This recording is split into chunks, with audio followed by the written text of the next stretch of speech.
The girl stood at the edge of the corral, her dress the color of old paper, stitched and restitched at the hem. Dust curled around her bare feet as she stared at the man hammering a loose hinge on the barn gate. She didn't speak, just stood there with a stillness too heavy for someone her size. "You look sad, rancher," she said finally, her voice no louder than wind slipping through grass. "My mommy wants to meet you." Eli McAllister froze mid-swing.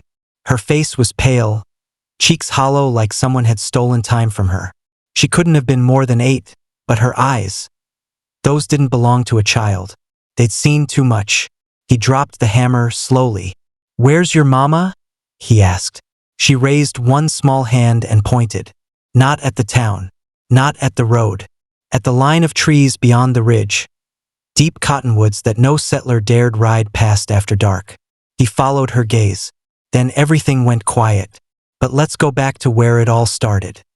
A month before, the only sounds on Eli's ranch were wind and wood, nails driven into dry pine, water ladled from a bucket, the occasional bleat of the one sheep that hadn't wandered off during the drought. Eli was a man who didn't talk unless words needed to be said. Out here, they usually didn't.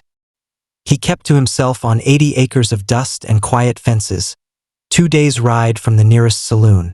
Folks in town called him Widower McAllister. Though few remembered his wife's name, fewer still remembered the baby buried with her after the fever. Eli built gates tighter than most, watered his horse before himself, and had long ago stopped setting a second plate at the table. His only company was a stray dog too dumb to chase cattle and too proud to be pet. They'd both learned not to expect much. That changed the day he found moccasin tracks in the mud. Not fresh, but not old either.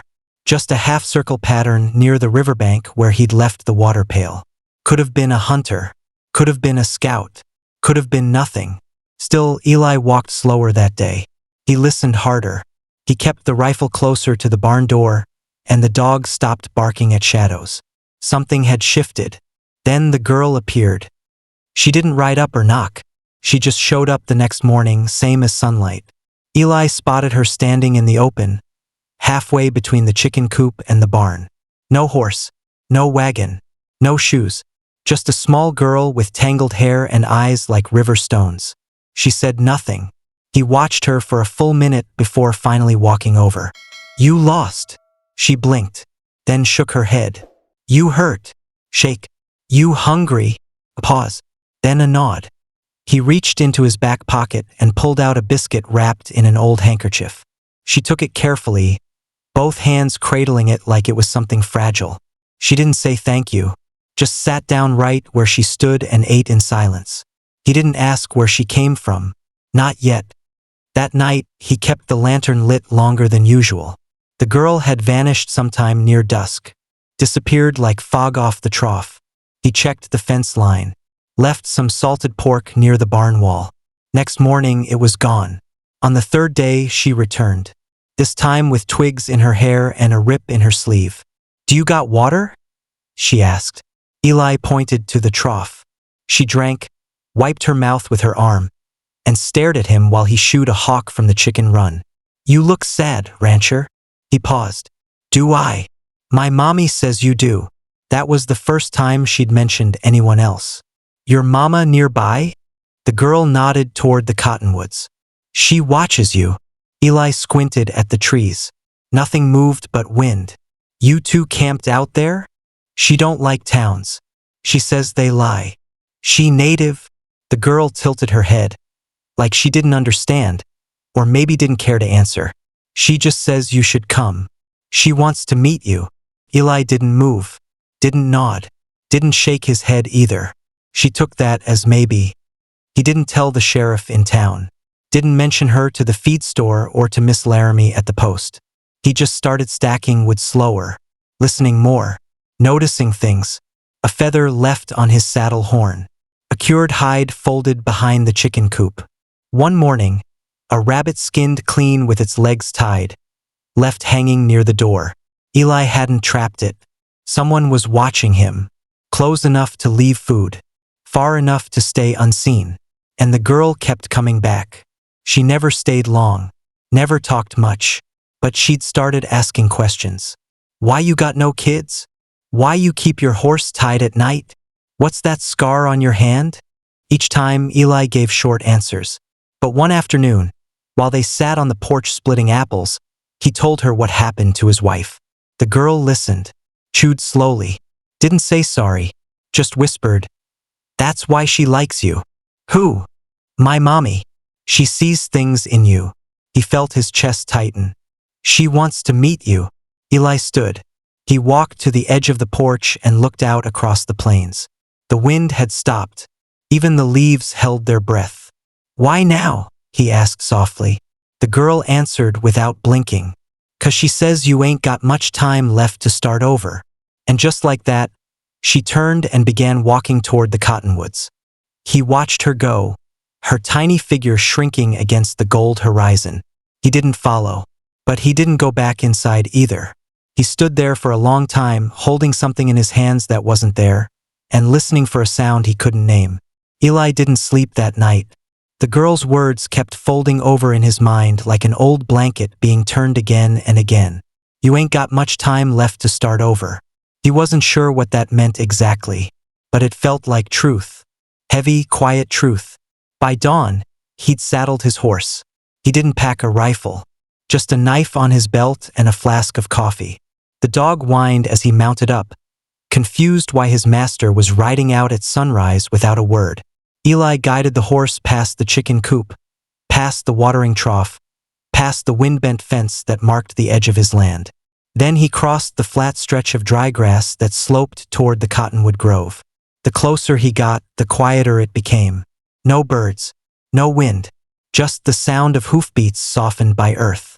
At the tree line, he dismounted and tied his horse to a low branch. "Hello?" he called. Nothing answered. He walked in slowly. The shade swallowed him, cool and damp-smelling. Old trees loomed like sentinels. Branches creaked above. Then he saw it. A small bundle of wildflowers tied with thread, hanging from a branch with a strip of rawhide. Below it, a woven mat. Beside it, a circle of stones where smoke still lingered. Someone had been here, not long ago. And then, "She said you'd come." The voice behind him didn't make him flinch. He turned slowly. The woman standing there was barefoot, cloaked in rough linen dyed the color of red clay. Her hair was streaked with gray, braided tightly down her back. But it was her eyes that stopped him. Same shape as the girl's. Same weight too, as if they carried more than one lifetime behind them. "I ain't here for trouble," Eli said softly. "I know. You her mother?" She nodded. "What's her name?" "Names are earned," she said, "not handed out like salt and sugar." Eli swallowed, then nodded. They stood there a moment, just breathing the same air, not trying to fill the silence. Then she gestured for him to sit. He did. They talked very little. She offered him something from a pouch, a dried root he didn't recognize. He declined. She didn't push. They watched a squirrel dig, watched the wind move the canopy above. Then, quietly, she said, "I used to have a husband, before your people came. He was strong, kind. He made the best tools out of bone you ever saw." "What happened to him?" Eli asked. "The blue coats came through a winter camp. Thought it was a scout hideout. My husband was trying to help an elder woman walk. They shot him in the back." Eli didn't apologize. She wasn't looking for one. "After that," she continued, "I stopped speaking to white men, for many years, until she was born." "She your only child?" She nodded. "I carried her in silence, birthed her in the snow, fed her with roots and prayers. Never showed her a single cabin, a single church, a single coin." She turned toward Eli now. "But she saw you, from far off, fixing your gate, mending your fence, talking to no one." Eli's voice was gravel. "I didn't know she was watching. She said you looked like a man who had no place left to run, and no one waiting when he got there." That sat between them. Then, after a long moment, "Why tell me all this?" The woman didn't answer right away. Then she stood, walked to a nearby tree, and pulled something from a notch in the bark. A bundle wrapped in soft hide. She handed it to him. Eli opened it slowly.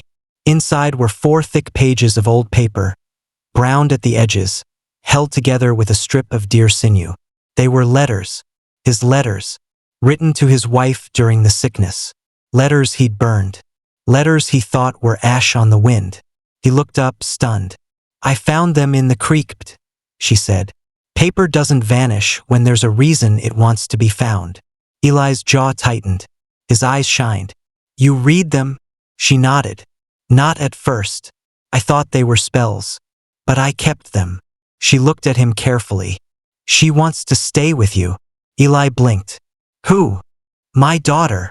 His heart stopped. "Why?" "Because she saw you, and she trusts what she sees." Eli looked down at the pages, at his own words, soaked in grief and time. The pages trembled slightly in his hands. "I'm no father. She doesn't need a father. She needs a place." He shook his head, unsure, unsettled. "I've lost more than I've kept. I've buried more than I've built. That's why you'll protect her." The forest seemed to close in around them again, the air thicker. "What about you?" he asked. The woman looked up at the sky, eyes narrowing at a hawk circling high above. "I cannot follow her path. I've walked too far on mine. The world that's coming, it doesn't want women like me." Eli stood slowly. His body felt heavier than it had in years. "She'll have to sleep inside," he said. "She'll want the barn," the woman replied. "She likes the smell of animals better than walls." That almost made him smile. Almost. "She doesn't talk much," he warned. "She listens more than most men." Eli folded the papers and tucked them into his shirt. Then, with a voice lower than wind, "Tell her she can come tomorrow. I'll leave the gate open." The woman turned away, but before she vanished into the trees, she said, "She'll come at dawn, with a red ribbon around her wrist. So you know she's ready to stay." Eli didn't speak again. He just stood there, alone under the cottonwoods, one hand over his chest where the old letters rested, and the other still clutching air. The gate creaked just past dawn. Eli was pouring oats into the feed trough when he heard it, that soft groan of wood swinging open on a hinge he'd hammered tight 100 times. The barn door was still closed, the sky a pale wash of orange and blue. Dew clung to the dry grass like it had changed its mind about being water. She came in quiet, same oversized dress, same tangle of hair, but this time, a red ribbon tied around her wrist, just like her mother said. Eli didn't speak, just watched her approach the barn, her steps light, almost careful, as if afraid she'd step on something sacred. When she reached the door, she looked at him. He gave a small nod. She slipped inside. He left her be, let her explore the barn in her own time, let her choose the hayloft or the floor. She'd pick whichever made her feel less like a guest, more like a secret kept safe. The sun rose higher, burning the dew from the grass. A hawk circled overhead. By noon, the girl had dragged 2 blankets into the corner stall and lined it with straw. She didn't ask for help. Eli brought her a plate of beans and cornbread, left it on an overturned crate. She ate slowly, glancing at him only once. He didn't ask her name. She hadn't earned it yet. That's what her mother had said. So he called her Red, for the ribbon. She didn't seem to mind. By the 3rd day, the neighbors started noticing. It was Mrs. Laramie who asked first. At the general store, "I heard someone saw a girl near your barn. That true, Eli?" He didn't answer at first, just kept sacking flour. "She's just helping with the chickens," he muttered. "Helping?" Her brows rose. "A child? She ain't causing trouble." Mrs. Laramie's voice dropped. "Is she from the tribe that camps near the West Ridge?" Eli didn't respond. She leaned closer. "You know what happened to the Ryerson boy when he took in that squaw baby? They burned his shed, ran his wife off screaming." Eli looked up, eyes sharp. "This girl didn't ask to be born in a world that wants her gone." Mrs. Laramie flinched but said nothing more. Word spread faster than wildfire on a dry wind. By the end of the week, 3 men came riding up his fence line. Jed Kittrell, Levi Thompson, and the sheriff. all wearing that tight-lipped look that white men wore when they thought they were being polite but were really coming to tell you how things were going to be. Eli met them halfway down the field. "We heard," the sheriff said, "that you've got a girl staying with you. One of them." Eli didn't blink. "She's got a name, but it ain't yours to say." Jed snorted. "You know the tribe's been circling closer. Folks are nervous. She's 8 years old. Doesn't matter. It always starts small. They send in a child, then they start asking for land, for food, for rights. She asked for a warm place to sleep." The sheriff shifted in the saddle. "We're not saying you gotta turn her out. Just think about what this looks like. You, a widower alone, keeping a native girl in your barn. People might talk. They already are." Levi frowned. "You're willing to risk your name for her?" Eli let the silence stretch. Then he said, "I buried my name with my wife." None of the men had a reply to that. They rode off without another word. But he knew they'd be back. That night, Red curled up near the goats, her head resting on a sack of grain. Eli stood in the barn doorway watching her chest rise and fall like a tide that didn't belong to this land. "I got folks talking," he said softly. She opened her eyes but didn't sit up. "They say you don't belong here." She didn't reply. He walked in, knelt beside her and reached for her wrist, untied the red ribbon gently, folded it in his palm. "You staying for good?" She looked at him, really looked, then nodded once. He tied the ribbon to the barn post, let it hang there like a flag no one else could see, a sign that she had chosen, that she was no longer passing through. By morning, a fresh warning came. This time it wasn't words. It was a carcass, a headless chicken, strung up on his fence post. Flies already gathering. Eli stared at it for a long time. He didn't curse, didn't call out, just went inside, fetched his hammer and nails. He built a second fence that afternoon, not to keep people out, but to mark where his protection began. It was quiet work, angry work, the kind that makes your palms bleed. Red stood by, watching. "You gonna leave too?" he asked her once. "No. Even if they burn the barn?" She looked at him, unblinking. "I've slept in fire before." His jaw tightened. "I won't let them hurt you." "I know." That night, she sat at the table with him. Didn't eat much. Just watched the candlelight flicker in the glass window, like she was waiting for it to speak. Outside, the wind picked up. Something whispered across the plains. Not a voice, more like a promise. And somewhere in the dark, someone was watching. Not the sheriff, not the townsfolk, but others. Old eyes in the trees, waiting to see what kind of man Eli McAllister would turn out to be. The smoke rose thin and straight. Eli spotted it before the sun had fully cracked the ridge. A narrow column drifting up from behind the west hill, too far for a campfire, too close for comfort. He didn't say a word, just set his coffee down, grabbed the spyglass from the shelf above the stove, and stepped out onto the porch. Red trailed behind him quietly, barefoot and blinking against the wind. He raised the glass.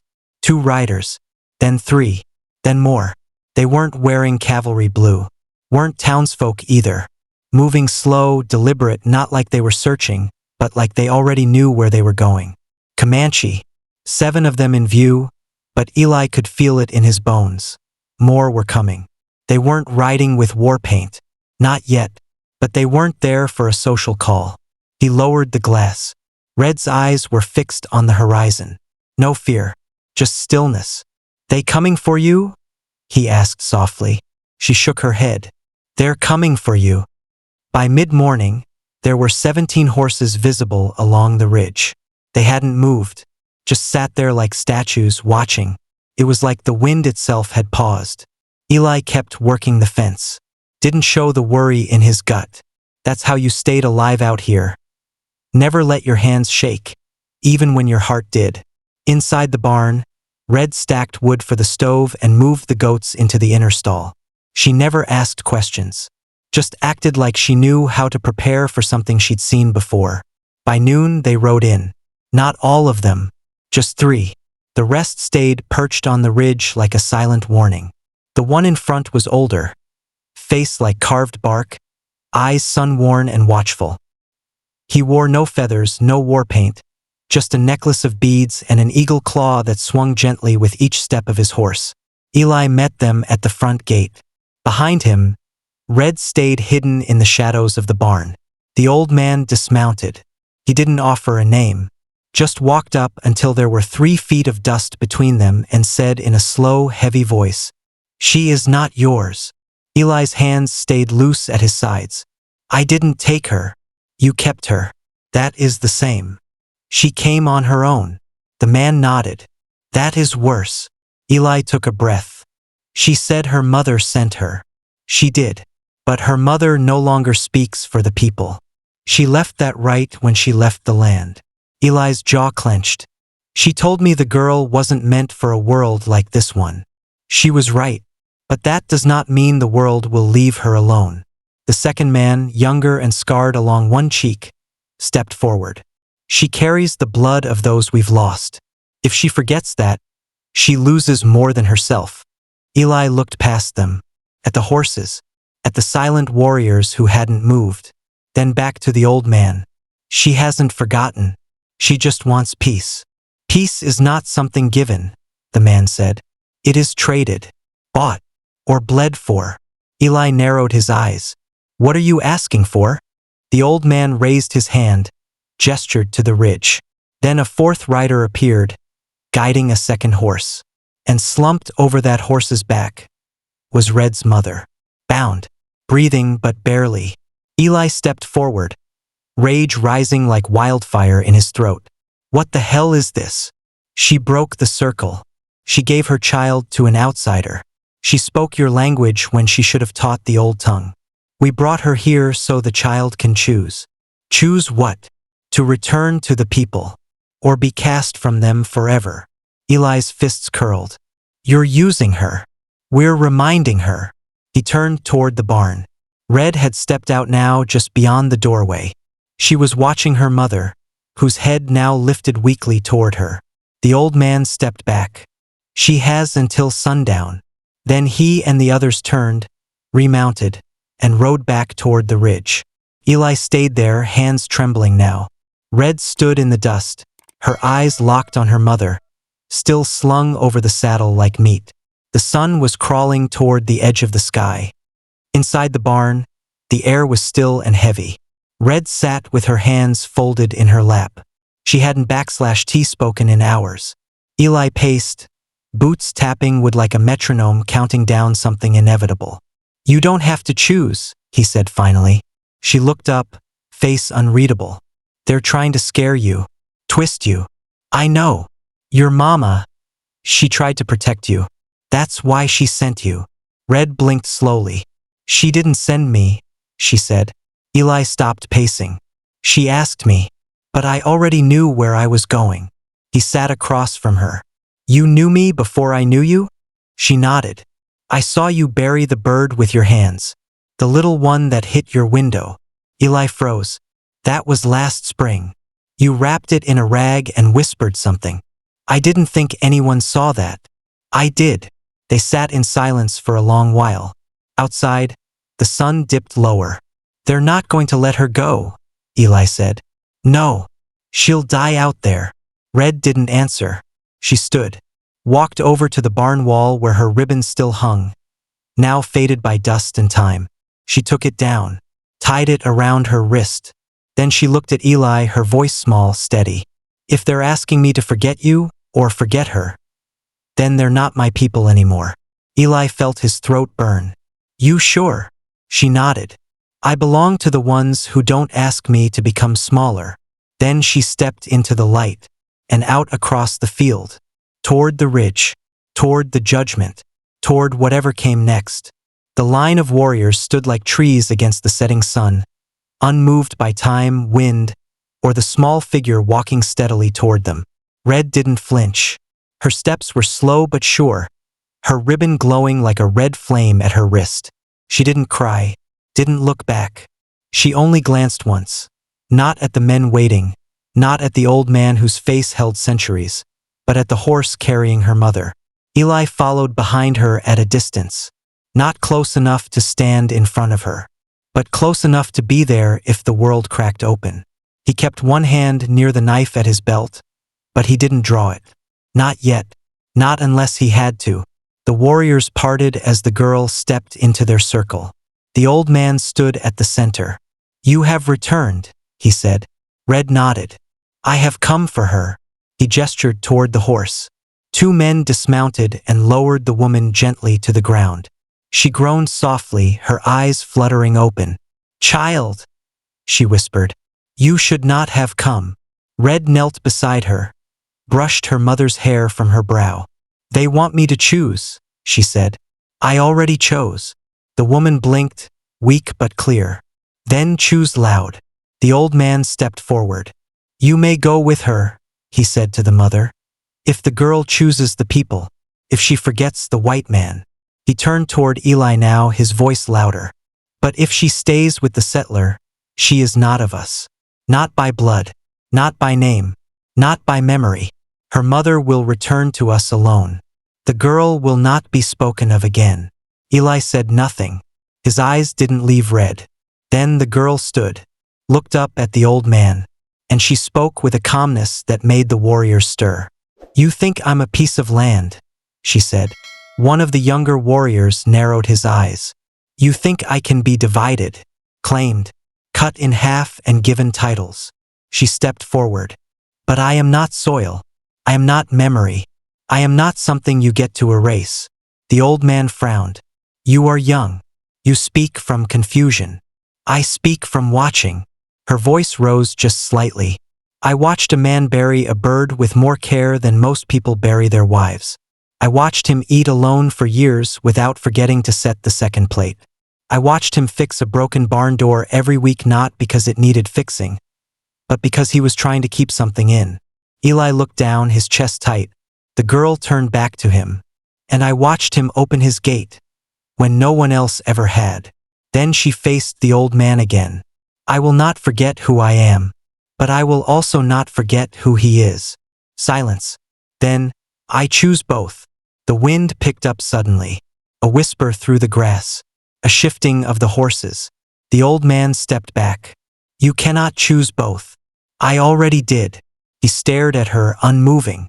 Then, to everyone's surprise, he turned to her mother. "She taught you too well." The woman, still weak, gave the faintest smile. "She taught herself." The old man raised one hand, slowly, and the other warriors lowered their heads. Then they turned. One by one, they mounted their horses and rode off into the dusk, leaving nothing but hoofprints and dust in their wake. Only the old man remained. He looked at Red once more, then to Eli. "You will be her witness now," he said, "and her shield, and her proof." Eli nodded once. "I already am." Without another word, the old man climbed onto his horse and rode into the dark. Eli carried Red's mother back to the barn, cradled her like she was made of thread and breath. She slept for 2 days, then woke with a quiet smile. "Still alive," she whispered. Red slept on the barn floor beside her. Not out of fear, out of loyalty, out of love. When her mother could finally walk, she stood at the porch one morning and watched the prairie. "I cannot stay," she said softly to Eli. He nodded. "I know. I'm not meant for houses." He looked toward Red, who was feeding the goats. "She is." Her mother smiled, tired but proud. "Then I did right." They didn't hug, didn't cry, just held each other's eyes.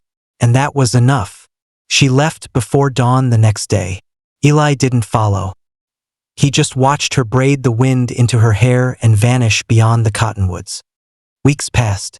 The townsfolk still whispered, still watched his ranch like it was something that might someday explode. But they didn't act. And slowly the whispers stopped mattering. Red planted a row of sunflowers along the fence, painted the barn door with ochre and white streaks she called reminders, started sleeping in the loft, but coming down every morning for cornbread and eggs. Eli taught her how to shoe a horse. She taught him how to laugh without feeling guilty for it.